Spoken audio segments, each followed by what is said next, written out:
Hello, everyone, and welcome to a glorious day. I can't actually tell you how it is in Los Angeles, but I can tell you that in Portland, it's a little overcast, but I'm very excited to see so many trees over here. If this is your first time joining us, hello, my name is Sadie Uribe, and I'm actually the media producer for the Los Angeles Regional SBDC Network. The SBDC is a national program with over 1,000 locations across the country, helping to stimulate economic growth through business advising and development. The LASPDC offers no-cost services through funding provided by the U.S. Small Business Administration, SBA, and from the California Office of the Small Business Advocate. It's your tax dollars at work. The Los Angeles Regional SBDC Network operates 7 service locations throughout Los Angeles, Santa Barbara, and Ventura counties. Our services are also offered virtually. We are here to help. We empower small business owners by offering tailored solutions through personalized one-on-one business advising, cutting-edge workshops, and comprehensive programs, all provided at no cost. We are dedicating to supporting your entrepreneurial journey every step of the way. Oh my God. Well, Laura, you know what? I felt that because you know what? At the SBDC, we do so many amazing things, and we are talking about something very important to small business today. So we're going to learn lots. We are. In fact, I'm going to start out with a little comment to everybody, a little shout out there. We're going to have a conversation that you guys love to have. You love, well, first of all, you love to talk about funding. I know that. That's number one, which we're going to have somebody else on to talk about that.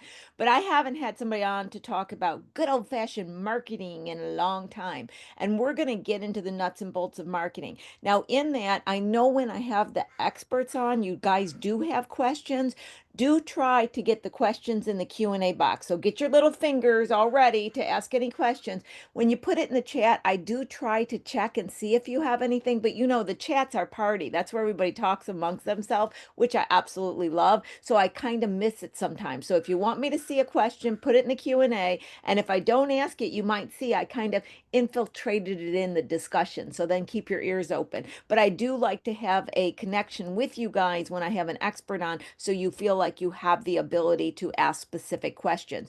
And as Sadie said, you can always touch base with the SBDC, which has so many fabulous advisors on every topic available. Okay, let's get started today because I want to make sure I got plenty of time for everybody. As you know, and the people who come here every week, I use this as the main platform to say what webinars I'm having during the month. I have brought back, should you be charging your customers sales tax, what you need to know. I get involved in economic nexus. That's whether or not you need to charge sales tax when you are shipping orders or doing services as well, if you are out of California in this case, because we're talking about people in California, but out of the state that you have a physical nexus. And I mentioned, I think it was last week, I learned about a situation on how this works when you ship straight from the manufacturer. So, you know, sales tax has actually become quite a lot more confusing than it ever was. I understand economic nexus, it was needed, it was a good rule for the states, I get it, but at the same time, it has made it a little bit more complicated. And I always like to do a shout out to the people, especially using Shopify. I'm not saying anything against Shopify, but it's not clear on what they actually do with the sales tax and what they don't. So I find a lot of people are actually unknowingly committing fraud. And when they're working with Shopify, they're basically collecting the sales tax and not remitting it. So it's a big topic. And I'm going to kind of bring it back again because I keep running into during my weekly discussions with clients too big of a number that is doing it wrong. Let me just say that, too big of a number for me not to be addressing it. So coming up next week, we got Craig coming on. He's going to talk about restaurant ownership and franchising. He's also a fellow SBDC advisor. I'd not had him on the show, been wanting to for some time. He's got a very diverse background and he helps a lot of people even talk about funding and getting funding right now. But what I wanted him to come on is talk about the ownership and franchising, independent of whether we're talking about a restaurant or any other topic. A lot of questions about ownership, franchising. A lot of people want to be buying a company and there might be a franchising opportunity. So this is not something we delve deep into the show yet. So I wanted to make sure we discuss that. The next week, Sue's coming on. She has a company company called the Modern Schoolhouse. And she is expanding right now in the process of getting funding, expanding to other locations. So there's so many things we can learn from Sue on her current experiences and past experiences. So I'm very excited to have her on the show. I've asked Clarissa Wilson to come back on. You know, she's another show favorite. She's with Nerdy Number Lovers LLC. So going back to the sales tax, I had this, and I mentioned this last week, I had this complicated question. It was drop shipping, it wasn't leaving the manufacturer, and I had never been asked that, and I knew there was a nuance to it. So immediately I called Clarissa, who actually was involved in auditing sales tax, worked for the IRS, etc. And she explained it to me, and she even called me. She said, I couldn't put it into the email. You wouldn't understand. And she's absolutely correct. So once she explained it to me, I was like, I need Clarissa to come back on. And I've asked her to talk a little bit more about the sales tax and how it works, but also talking about your accounting processes and talking about how you can also use a spreadsheet rather than a software program. She developed a pretty cool spreadsheet, and she's going to go over that because I do get asked that a lot, especially with the new entrepreneurs. Do I have to go to a QuickBooks software or something like that? Can I use a spreadsheet? And I'm going to have her actually demonstrate, if you did use a spreadsheet, what's an efficient, effective way of doing that? So we're going to talk about multiple topics plus a little bit more with her accounting and bookkeeping background as well. Okay, today I'm just going to give IRS helpful links. Now, Sadie's putting these all into the chat right now, and you'll have them available. But what they are is three things that I think some of you, all of you may want to know. Some of you may want to have some help on this, and some of you may have this situation. So when you want to identify your tax status, I should have said tax filing status, I should have said, where is the tax return? Where is it in the process? This is a link that you can go through. And also what you can do is you can set up an account with the IRS. Now, this is mean you at the taxpayer, and this is really helpful to businesses if they want to do it. So I'll explain what I mean. So let's go back with the fires, because this is a good way to explain it. Many people lost their tax returns, right? And they needed to submit them to the SBA. So you can sign up with your own personal account through the IRS, and then you get taken to a portal that is only your tax returns. You can download a transcript that you submitted. You can download the tax returns themselves. It's a really good link. I have it because I'm obviously being an EA. Now, in order to get that set up, I'm going to tell you right now, it involves a certain number of steps. You have to go into the portal, set up an account, and then they mail to you, they mail a PIN number, right? Then you put the PIN number in. So it's not like this because it's so secure. And you are having to identify and do certain things with the IRS, which, you know, may or may not be comfortable. I get it. I was telling Sadie at the beginning, I get so much from the IRS now being an enrolled agent, but at first I was like, too connected to the IRS. It's like got that negative feeling, right? But, you know, so I want to put that out there. But one of the great things about it is you do have full access to exactly what is on file that the IRS has that you have. And I think on a personal level, maybe wouldn't go through the trouble unless I wanted to, but from a business perspective, it really can benefit because you can pull up any of the transcripts about your company. Now, they also have a little helpful link that calculates the amount of withholding you should do. I've not tested it to how good it is with businesses, so I can't say, but you guys can play with it a bit. And if you have a change of address, a lot of times I get asked questions, where do you go to change the address at the IRS? So I gave that link. If you have any questions or are trying to contact the IRS, I get a ton of information. I get like 3, 4 emails a day with a lot of links and helpful stuff. So always you can send me an email, you can reach out to me in any way, but I chose out of the long list that they sent me yesterday, the 3 that I thought the most might be interested in. Okay, that is enough about I can only talk about the IRS for so long, guys. I have to go back on a better topic after that, right? So this is going to be a very fun, active conversation, and we're going to learn a ton. I'm going to ask some really fun questions. And what's great is Rachel Matos, which who owns Refined Media Group, is also an entrepreneur. So Rachel is a creative strategist, and she's the founder of Refined Media Group, a marketing agency helping brands evolve through storytelling, culture, and digital strategy. Refined Media Group is a full service marketing agency that builds campaigns rooted in culture, community, and connection. We specialize in digital strategy, influencer marketing, and branded content for brands that want to engage diverse audiences with intention. Rachel, welcome to the show. Hi. Hi, everyone. How are you? Hello. Thank you so much for going on the show. I got to say, Rachel is an example of this. If you reach out to me and you want to be a guest on the show, I will get the email. I'll get back to you. It may not happen immediately, but it does get you on the show sometimes, doesn't it? Yes.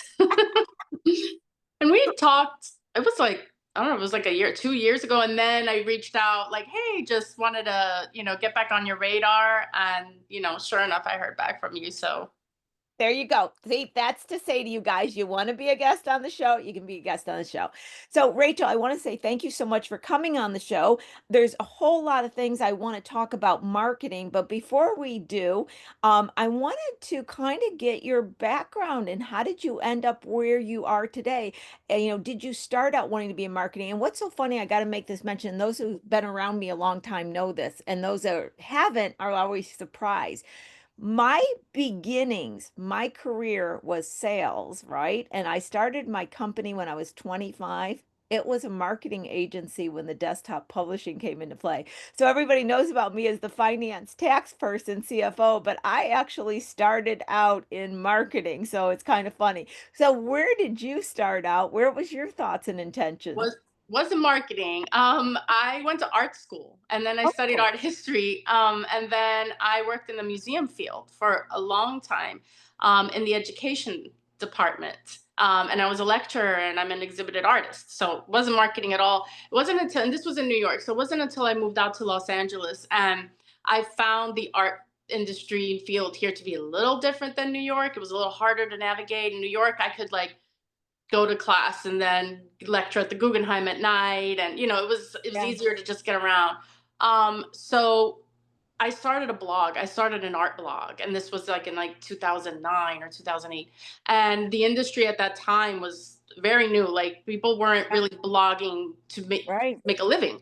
I was blogging to understand the city because I was fairly new to Los Angeles, and I'm like, you know what, because I always have to be productive. I can't just go out. I had to write about it, and it was like my exercise to get to know Los Angeles, go to art shows, and then write about it. And then it just evolved from there, and I started meeting people who were in the blogging space, and then blogging became an industry and became agencies. And I got a job as an account executive for a company. It was a startup company that started working with, they were not called influencers then, with bloggers and brands and connecting them. Because I think it was Deuce, Dooce, was one of the first mom bloggers. That was like, the era of the mom bloggers, who I think she got her first campaign. I could be wrong, but it was like General Electric or something like that. That she got her first campaign, and it was like, oh, we can make money off of this. Wow, this is okay. Even though it was like $50 a post, but it was still like there's something there. And that's how I ended up, my little art blog became an actual career. And then in 2018, I launched my own agency because I had made so many connections with brands. Mhm. And now they're called influencers. That CAA brought me on as, their consultant for a while as they were, building their division for influencers. So it was just kind of like being where the pulse was and just going along with it. That's how I ended up with my own agency today. Wow. Okay. Every time I ask that question, even Sadie with Mother Teresa a couple ago, right? I never ever know where it's going to go, and it's always so amazing. And that was a fun trip down memory lane. I know that time period, and we're all been here to know that we never would have believed that bloggers were going to become influencers and be to the degree they are today. I mean, that's been a shocking revelation the way Yes. it has gone. Nobody would have known. And the other thing I think is so fascinating is, and I always have to comment that on this, and I still remember this, when we're in our 20s, okay, I'm old right now, but I remember that you are given so much pressure, like you're supposed to know exactly where you're going to go and what you're going to do. And if you don't know, you're going to not make it and everything. I have very few people, very few. I probably have only one or two that I have asked that said, I wanted to be this at 20 and this is what I am now. And even they went in a different direction on that.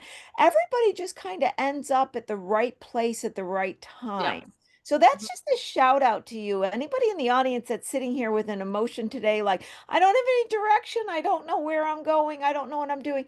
Follow your passion, do something, and somehow mysteriously, I think you end up in the right place at the right time, and then be aware and awake to opportunity. Don't you think that's how Yeah. it kind of works?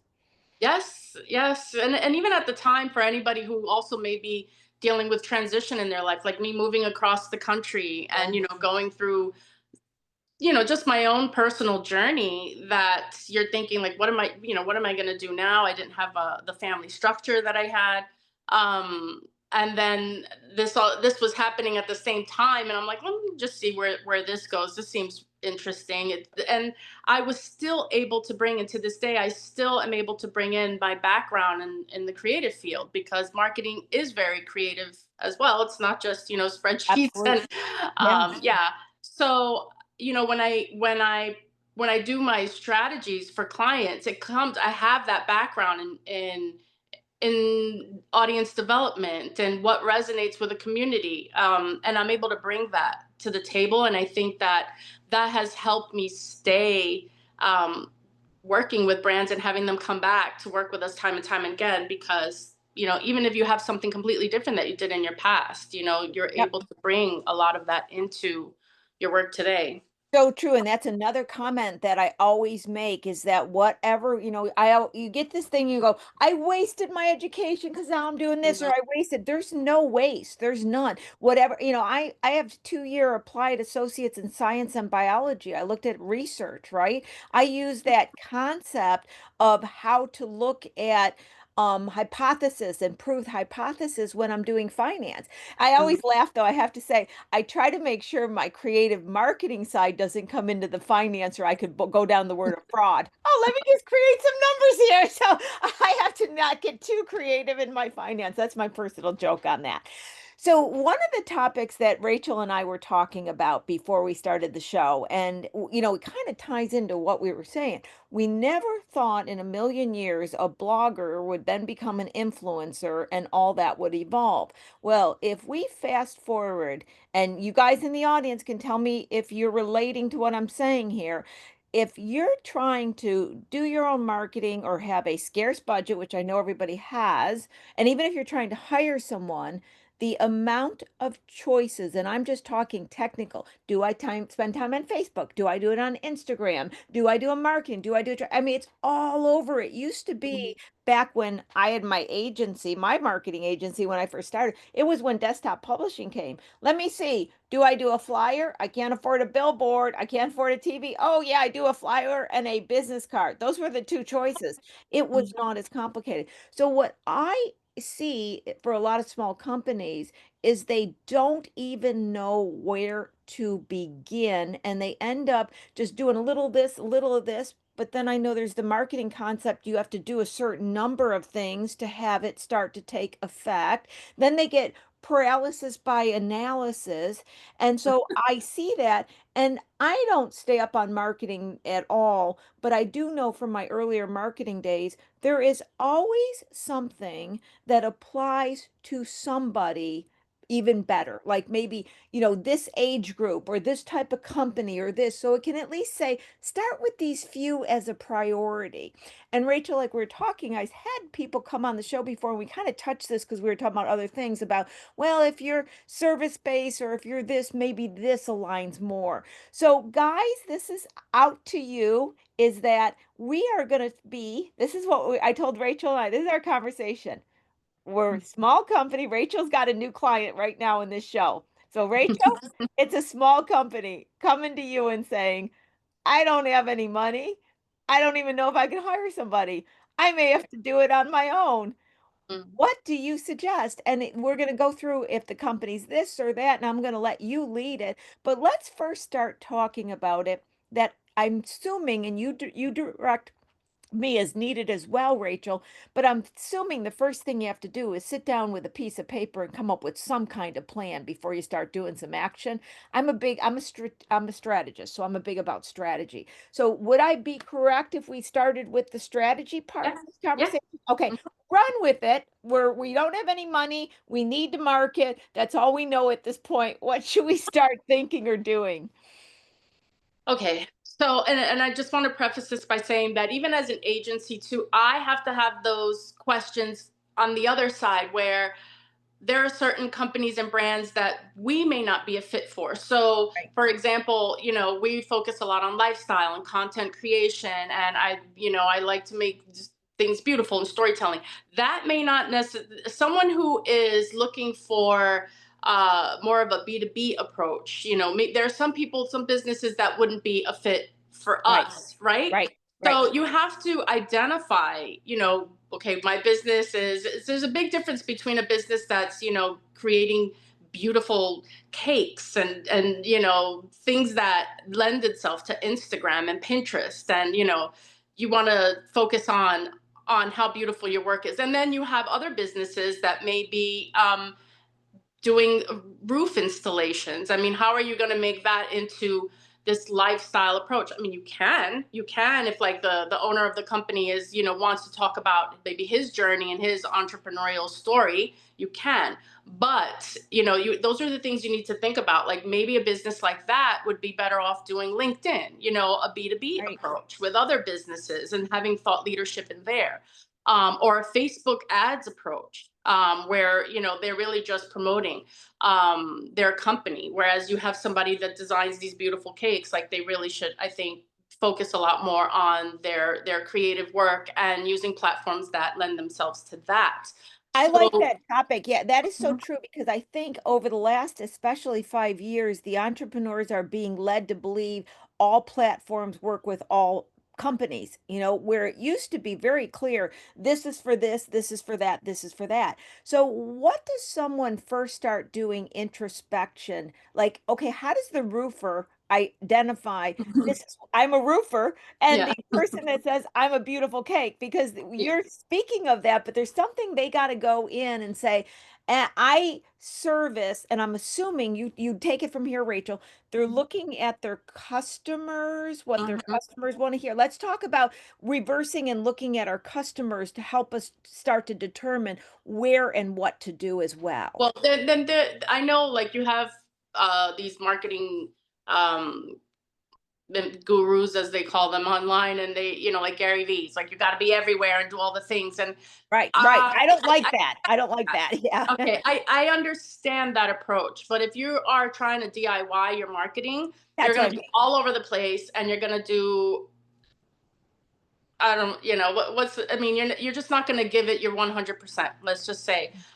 So you also need to be realistic about your workload, Yep. and the kind of content that you are able to do. So if you do have the roofing company, are you going to be there on Instagram? Are you going to, I mean, you also have to be realistic about what you're able to do at that moment, and you have to choose which ones are the best platforms for you. So how do you do that? Yes, you want to identify who your audience is and what your product is. So for example, the roofer, like I said, installing, maybe that is something that you can create content there, that can be DIY. You can do tutorials, like those things. But again, you have to be realistic. If you're going to go into that approach, it is another job. So you Yeah. have to say, okay, if I'm going to sit and I'm going to do like this whole thing, because there are plenty of business owners like that on TikTok, on Instagram.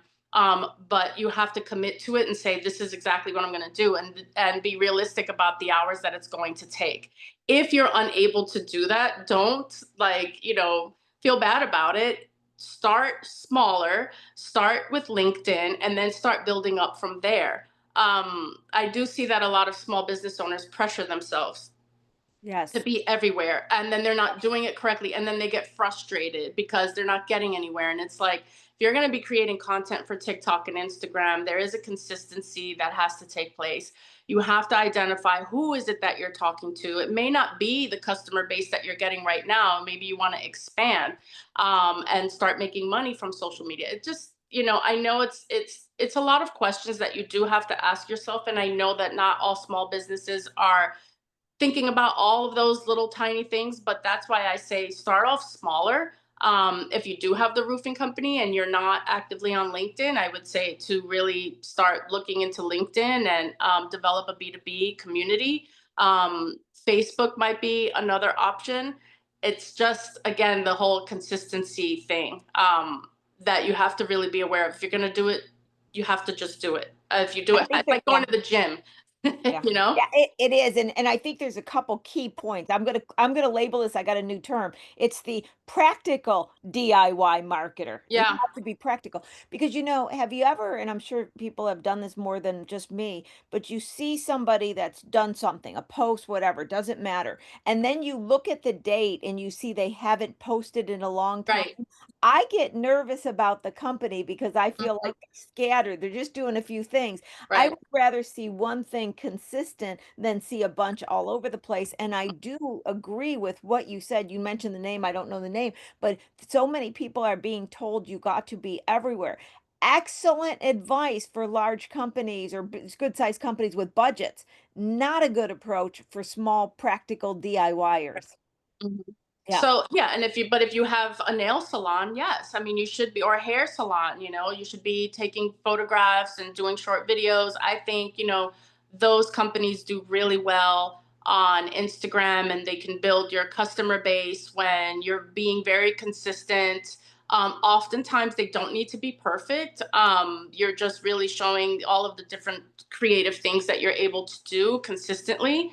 Um, Obviously those businesses as well would do well if, they tried ads and things like that, but some of them really grow just organically, because of the consistency and this and just the daily storytelling.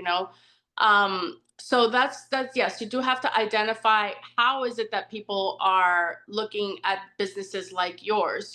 So if you do have something that's very aesthetic, then yes, I would say, you should really come up with a plan for Instagram.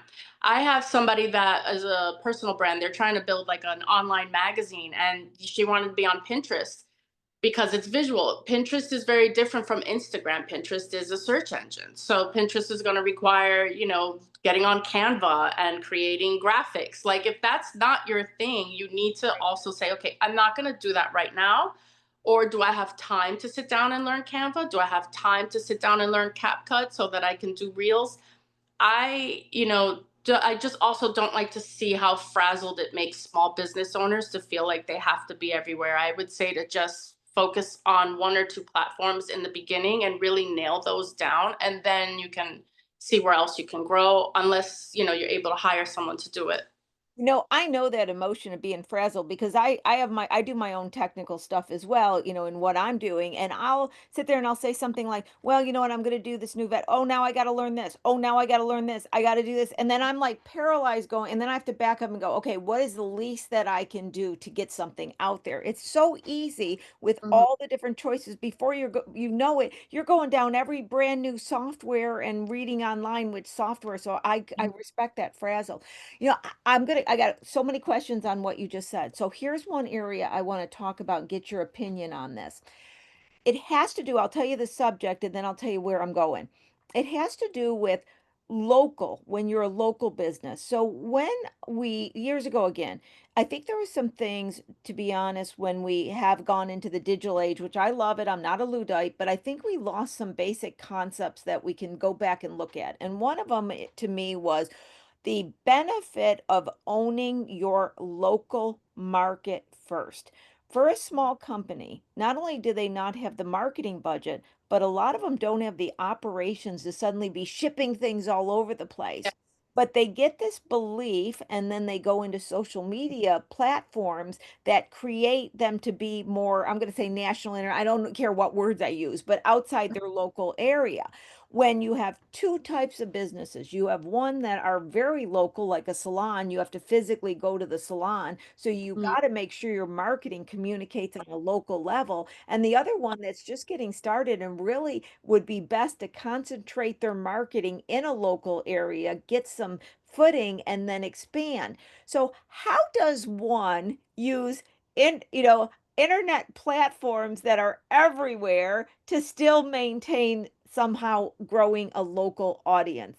Does that make sense what I'm trying to figure out here and ask? I think it hits many entrepreneurs and they don't even realize it. So the thing with these platforms, let's say it's just an organic approach. Like, yeah, so you're putting it out into the world, right? But let's say Pasadena, for example, because we're a Pasadena-based agency. So the how do I explain this? So if you're on Instagram and you're posting, and you do have people that you're following and they're following you and they're all part of the local community, they're going to see your content, I think in those situations, what you need to make sure that you're doing is you're tagging people, you're being specific that you're a Pasadena based Okay. company. You need to make sure that within social media, you're creating that community. There's a strong Pasadena community just on Instagram alone. I have like a tiny little, just like, hobby account called Pasadena Social, which I haven't updated for a while. But the companies, every time I log in there, all these businesses have tagged me. They've offered for me to come in and have a free tea in Ah. exchange for content. So there's a whole other little social media community within your communities. Typically, especially I've seen it with Pasadena and South Pasadena. So in that way, yes, you want to make sure that you are supporting other businesses in your community, sharing stories about the community, and then you just become the go-to eventually for that kind of content. But it's still on a national level, and when people are traveling, they may stop by, your business, which has happened with, and I can't remember the name off the top of her head. She has a donut uh, shop, and it's expanded into other restaurants. And what she was doing, it's in Vegas, but what she was doing is every day, every single day she was on TikTok recording, like, I'm going into, the donut shop. She'll show you how to make the donuts. This is who I'm making the donuts for. Everybody knows it's a Vegas location. So she has a line outside the door whenever she launches something new because she's just been promoting it. But the donuts are beautiful, so it's like it lends itself to TikTok and Instagram. But she's developed a huge fan base in Las Vegas. And then when people travel, they're like, well, now we have to go to this place, Oh, we're here. because, We have to. Yeah. So this is really good. So let me go back and ask you something. And once again, remember, I'm not a marketing person, so my questions sound dumb and naive, but it sounds to me like the tags are very important because what I got from that, and you tell me if I understood correctly, is here you've got this Instagram, it's all over, but you're tagging local, and that is getting everybody else that's tagging local to start forming this community. So it's allowing you to have this global presence, but really honing in. Is Mhm. it the tags that are really an It's important? a combination of tagging and sharing some of the love on social media, and maybe resharing other people's content, and just building a community by also offering and being of service to people in your community. Even if you reach out to small like micro influencers, and not all, because I mean I'm a big advocate for influencers should be paid, but if there's something that you can do with local influencers where you can offer them an experience where maybe they'll help out and promoting your business, I think those are ways that you can help promote your business on a local level. You know what you now, as you spoke on that, this is where I was thinking. So you're talking about sharing the love, which is basically sharing somebody else's site. So Mhm. this is where, and I thought of this as you were speaking. So say you are in Pasadena, right? And there's a coffee shop in Pasadena. Probably my thoughts that most of the people that are looking at their site are local because they're going in the coffee shop. When you share that, you are also bringing a local community to your site, I'm assuming, Yeah. because you're sharing from a local. So instead of sharing from a national, you're sharing and gaining the eyes or whatever you want to call it now. If you still call it eyeballs, I don't know if that makes me sound old fashioned, but you're gaining whatever, and you're gaining it from a community that is by default local because the coffee shop is local. Does that work when you share the love? Is that true? There's a on Instagram, there's a feature for collaborations, and sometimes, the local business will share, and sometimes they won't. Even if you're going in there and you're working at the coffee shop and you do a collaboration of you there, they might accept it, they might not. But it's just a way for, I mean, and that's why these tools exist. I mean, it's to help build community, where you can have the collaboration. And by collaboration, I mean that your content will also show up on their Instagram. Um, simultaneously there, so you can try to see, some people don't have it on, but those are ways to just let people know, like, hey, I'm here, I'm a local business, and I'm supporting you. um and you'll get some of that in return as well, because I do see that happening with my little account, that Gotcha, gotcha. yeah. Yeah. So here is, and tell me if I don't word it clearly. So I want to talk about something really, which is your expertise, and this is this branding, this influencer, and this storytelling, right? So when I'm talking about my personal perspective, so you correct it and put it in there. But it seems to me now that since there is so much storytelling out there, like when somebody first tells a story, you're like, let me hear. And then I got it. I got it. Ready for this, Rachel? When grandma tells you the story for the first time, you're interested. When you realize grandma tells that same story every single day, you're like, oh my God, grandma's going to tell that story again, right? So Mhm, I have this belief that, like the donut shop, she's mhm. doing it in such a way that makes people want to always hear it and see it.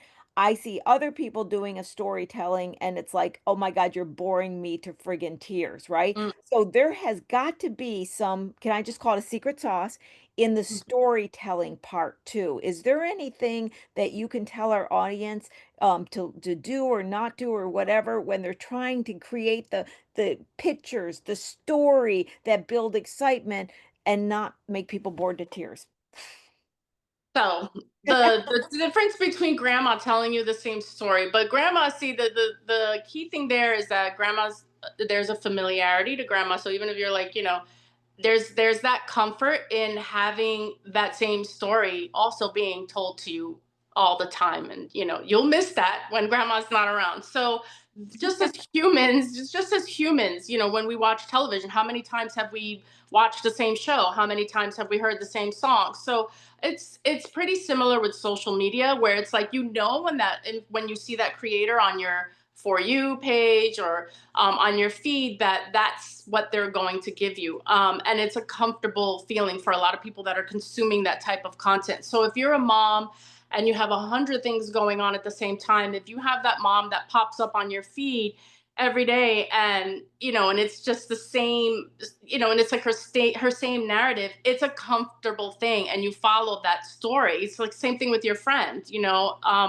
So switching it up, yeah, you can have like a series of like 3 to 4 different pillars. But I think it is a good strategy when you do have creators or business owners that hop on and they have the same approach. You know what to get. You know what you're getting from them.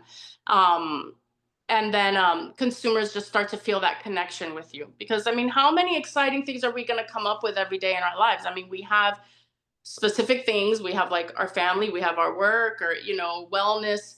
um we have that consistency in our lives too, and I think other people are looking for that. They're looking for that comfort. So there are influencers that they start with the same hook every first few seconds of their video, because it's that comfort feeling that you're like, okay, I know what I'm going to get from them. So I You do know, recommend Rachel, that you stay, you know That's amazing to me because see, here is where I'm thinking, oh, got to be new and everything. And what I wrote as you were speaking, it seems, and this is interesting, comfort and familiarity can be Mhm. a competitive advantage. Yeah. Who knew? You know, So if you're the roofer and you're gonna show you that you're installing every day, take us to work with you. I mean, there's so many accounts that are just come to work with me, and there are people literally just sitting in a cubicle. Some of them do really, really well. There's this one influencer. There's actually a couple that come to mind. There's one. She's a bartender. She has a huge following. Again, come to work with me. See what happens at my job. So you're gonna go to the bar with her every day. There's another girl who works at like a she works with a it's like a golfing um I can't remember everything off the top of my head because I work with so many influencers, but she works I can't think of the word, but it's like a golfing like range or something like that. So she takes you to work with her every day, and she's a huge influencer. But just thinking of those things, those do really well. Those come to work with me behind the scenes. You know, I could see that because it's so funny you mentioned roofer. I'm in the process, I have for 6 months trying to find a roofer to fix my roof, and I cannot find anybody. And I'm like, man, I need somebody that I can see doing somebody else's roof so I can believe they can do my roof. So yeah, comfort would create a lot for me buying from a roofer. So if you're a roofer out there, let me know. Got a question from Lamar that's really a great one, which I'm going to read it just the way he wrote it. Hi, Lamar, good to see you. How can you vet local influencers to see if they are a good fit? Are they key metrics to look at? That's a great question. The first thing is engagement. Okay. There can be a lot of fake follower numbers, and even if they have a ton of followers, it doesn't necessarily mean that they will convert for you. They can be a small, following, but they can have a highly engaged community. So that's the first thing I would look at. And also keep in mind, again, I'm an advocate for influencers being paid. If you can set aside some sort of a fee to work with influencers, that would be great. Also, one influencer deal is not gonna I mean, it'd be rare if it does just like blow up your business. It can, but that's very it's not like the common thing. So think about a long-term influencer solution, like for the year. Like, do I have a budget that I can put aside for me to have, a couple of creators come to my business and do a review, or do some sort of an exchange with them, so you have a longer term partnership with them instead of these one offs. So, quarterly, maybe just have two creators that you can work with. But yes, engagement, look through their feed, make sure that their content aligns with your business, and look at, some of the comments they get. The people who are following them, are those the kind of customers that you'd like to come into your store? But I One of wouldn't look the at it like, oh, they have 100K followers or 500K followers. Usually, by a certain amount of followers, they have a manager, and for a small business, if you're unable to pay for marketing, the influencers can be costly. yeah. So, but higher numbers doesn't necessarily mean that it will always convert. One of the fascinating stories that I had from a client about influencers, and this has been, some years back, but it was a in my private business, so it was a larger company, so I'm not going to mention any names, but they sold skateboards, right? Mhm. And whenever they went out into a new area to open a new shop to sell skateboards, I thought this was really fascinating. The first thing they did is they went out to the local skate park. They were skateboarders too, and they skated to find they called them the cool guys, the cool guys and girls, whoever was the top coolest in this little neighborhood they were in. And Mhm. they contacted them, and then they said, "Hey, we'd like you to represent us. Would you wear our clothing and our skateboard, right? And everything." Mhm. So they gave it for free. And these are young kids like, "Oh my God, I got Yeah. all this free stuff," right? Mhm. So they start skating around with their stuff, and then they would open a shop, and they were already known as cool because the cool guy, girl, the skateboarder Yeah. in the area. And so I think that, when we look at influencers, there's so many advantages that they do provide, but it's not even Mhm. just on social media. And I thought about that. So before I got one more question, but it's before we leave, and I don't know if you even know if there is such a thing, but Leslie asked, is there a typical pay range for an influencer or is it per post? I bet that's all over, but that's a great question. What's your thoughts? So it's a great question. It's the question of the year I because bet. every influencer is like all over the map until they reach a certain point when they're working with managers and you already kind of know what to expect. Um, it really depends on that word, their influence. Some influencers or creators, um, they actually are undercharging. Some are overcharging. So it's very hard to when you're in that when you're a small business and you're trying to find a local creator to figure out what is the most fair payment. So for the smaller creators, like I'm not going to give you a number because some small creators Yellow. have tremendous influence and they'd be a huge asset. But I'm not working with creators who are charging anything under thousands of dollars. So for smaller They businesses, charge per, and I know you can't give a number. How is it commonly charged? Like, is it say per post if I get you in sales, or is that all over? So, what is the way that the per pay is post, identified per post? per So, per post post, is still the yeah, normal thing. Okay, yeah. gotcha, gotcha. Then you have businesses like there's Coley, Cohley. They have and I don't know what it entails being the business there, but like for example, you have some local businesses or some franchises that use that platform to find UGC creators. And on that platform, they'll pay the creators maybe like 200 or 300 per post. I'm not sure of how that whole structure works, but there's a lot of companies that are doing that as well, where they do hire UGC creators through there, and they can hire local creators to go in, and they get this fee, and they go in and they get a service. They're able to do if it's a hairstyle or that you can offer them or something, and then they also do get paid, but it's through this platform. There are several platforms like that as well, if that's something you want to look into. I think that would be a good structured approach for a small business to learn a little bit about it. Now, in your company, do you ever like say, okay, here's the brand and let me, your client and let me help you find influencers and make that connection or do that? Do you do that relationship connection as well? And if so, how does that work? So that's pretty much a lot of what we do, and it's the Uh, influencer marketing, and that's what I started with in 2011 when they were bloggers back then.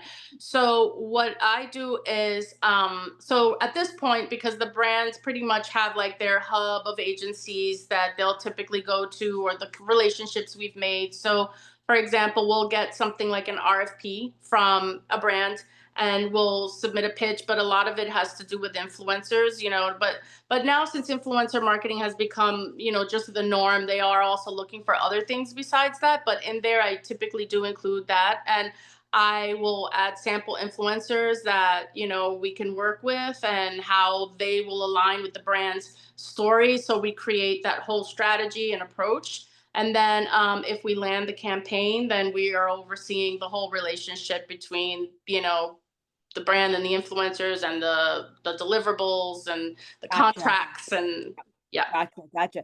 Now, one of the comments I see An Emma Green. RFP, Oh, God. an RFP is a request for proposal. Yeah. and Gotcha. and because of government. Yeah. Oh, yes, very aware of Yeah. RFP, RFQ. So I see Emma Green's out there. Hello, Emma. Emma said that there's some amazing young farmers on TikTok, which caught my attention here because I think I would watch the farmers on TikTok. But when I saw Emma's name, this is where I'm going with this. And Emma's going to be on next month, so she can elaborate and say, yeah, Lori, what you're saying is true or not. But one of the things that Emma brought up to me during her experiences that I was kind of surprised on because I'm not a social media, I don't even have social media accounts, how powerful a Facebook group can be. And I Hmm. learned that when Emma had her experience, and I'm seeing that if you've got something that you have a niche, Emma's a tennis elbow queen for elbow issues, for carpal tunnel and stuff. And so she was able to really launch heavy using Facebook groups, Mhm. expanded and grew. So I was like, really? Whatever did. And then I started hearing more. I don't talk about marketing every day. I talk about other things, right? But I started hearing more people. So I have a little note that I wanted to make sure before we left today to ask you, what's the deal with Facebook groups? Should we give them more of a respect and understanding? Are they Yeah. specific to certain people? Let's talk to us Mhm. about Facebook So groups like because something like that, for example, there are a couple of groups that I'm in that you don't even realize when you go in there that it is an actual business that started the group with the topic of what they cover. So okay, that is like, for example, one of my clients, they do neurofeedback therapy, and but the group is just on neurofeedback therapy. So it's not necessarily just promoting that specific clinic, but it's just it's conversations right. about it. And then the founder will come in and like answer questions and stuff, and you just have this whole community that's interested in brain health and wellness.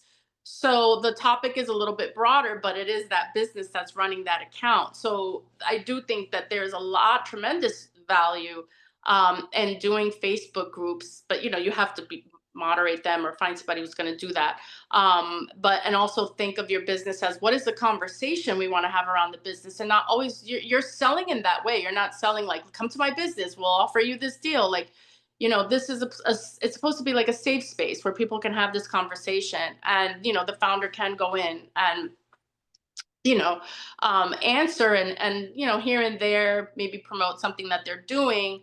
But yes, because it's all about community and finding people who are going to be the kind of people that you want to step into your business. So I do think, yeah, because I myself am a part of like different types of Facebook You groups. know what I love about what we're talking about now is a lot of our small companies offer services. Some of them have products, but a large portion Mhm. offer services. And many of the services, I'm just going to say, have an expertise. Even if you're a massage therapist, you're having an expertise of how to relieve stress in the Yeah. body.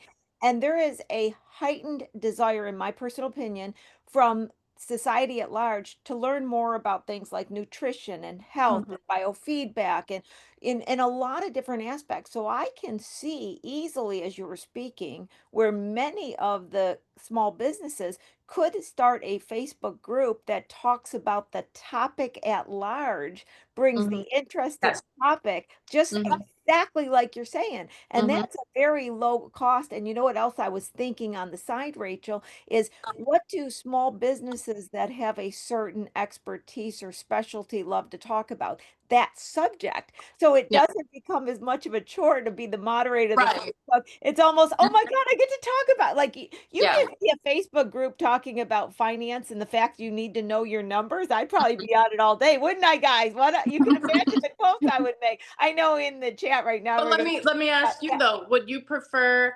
maybe being in a Facebook group where you're chatting about this topic all day, or do you prefer having a camera in front of you and tracking your whole day? So that's why I feel like with business yeah, owners, you have to think about like what comes natural for you and really run with that. Some people would prefer to be in a Facebook group, where they're able to chat and get, other people's feedback, and others don't mind having the camera on the whole time, tracking and editing. Some people really like that. I think if you really, whatever it is that you really enjoy, that's where you're most likely going to do well, because that's something that's coming natural to you. And at the end of the day, whatever platform you choose, it should be one that is coming natural to you. If you're the one that has to do it yourself, some people love writing, so maybe they're writing. There are lots of people that are still consuming written content. It doesn't yes, have to just be video. Some businesses do really well with newsletters, with email marketing. Maybe that's where they're really developing their audience. There's still a lot of strength in email marketing. It's there is. because you Yes. have all these other platforms doesn't mean that email marketing has disappeared. It hasn't. And some companies do really well with that.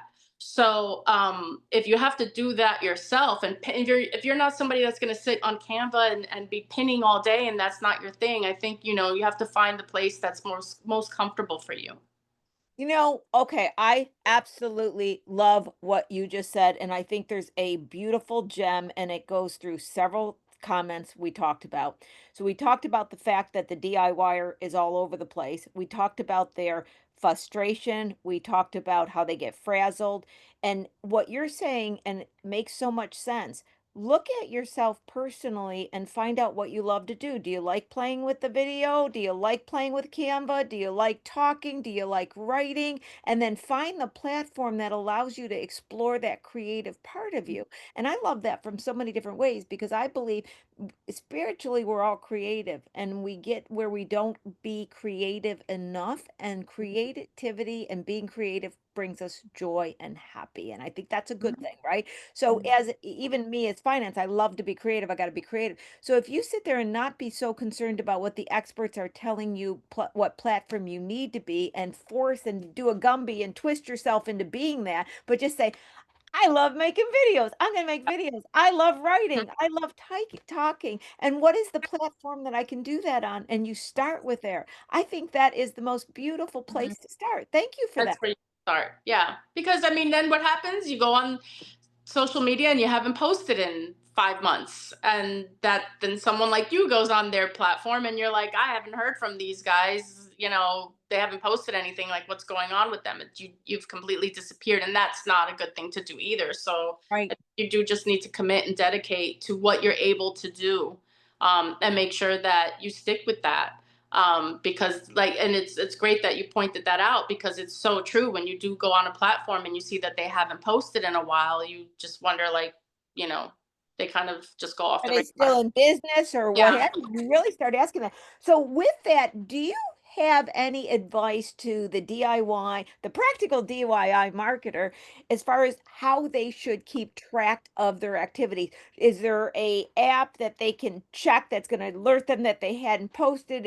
Should they get a good old fashioned notebook? Should they do a spreadsheet? Should they do a calendar? What can they do? Because they're all over the place with so many other things. What Mhm. can they do to organize themselves? That's really what I'm asking, to organize Okay. And themselves. that's a good question too, because even as someone, I have a creative brain.